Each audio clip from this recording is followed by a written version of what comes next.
সংকট, সম্ভাবনা, ভালো কিংবা মন্দ, যে কোনো পরিস্থিতিতে চেয়ারপারসন খালেদা জিয়াই হচ্ছেন বিএনপির ঐক্যের প্রতীক।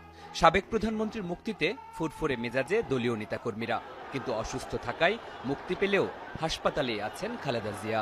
কারোর বিরুদ্ধে আমাদের কোনো রাগ ক্ষোভ দুঃখ নেই। বিএনপি প্রতিষ্ঠাতা সাবেক রাষ্ট্রপতি জিয়াউর রহমানের মৃত্যুর কয়েক মাস পরই গৃহবধূ থেকে রাজনীতিতে আসেন খালেদা জিয়া। শক্ত হাতে ধরেন বিধ্বস্ত বিপর্যস্ত বিএনপির হাল। রাজপথে থেকেছেন, গ্রামেগঞ্জে ঘুরেছেন, ৯০-এর উত্তাল দিনগুলোতে শেকল ভাঙার মন্ত্র শিখিয়েছেন। সবাইকে নিয়ে নেমেছেন স্বৈরাচার বিরোধী আন্দোলনে। আন্দোলন করতে গিয়ে আপসহীন নেত্রীর উপাধিও পান তিনি। ২০০৮ সালে বিএনপি চেয়ারপারসন খালেদা জিয়াকে আটক করে সেনা সমর্থিত তত্ত্বাবধায়ক সরকার। তখন নানামুখী চাপ থাকা সত্ত্বেও বাংলাদেশ ছেড়ে যাননি খালেদা জিয়া। আকাশচুম্বী জনপ্রিয়তা নিয়ে ১৯৯১ সালে দেশের প্রথম নারী প্রধানমন্ত্রী হন খালেদা জিয়া। নির্বাচনে তার পরাজয়ের কোনো ইতিহাস নেই।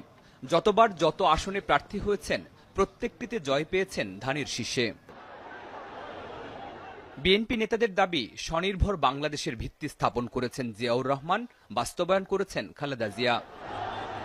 সব মিলিয়ে দক্ষতায় যোগ্যতায় তিনি অনন্য উচ্চতায় নিয়েছেন বিএনপিকে, নিজে হয়ে উঠেছেন দলের অবিসংবাদিত নেতা।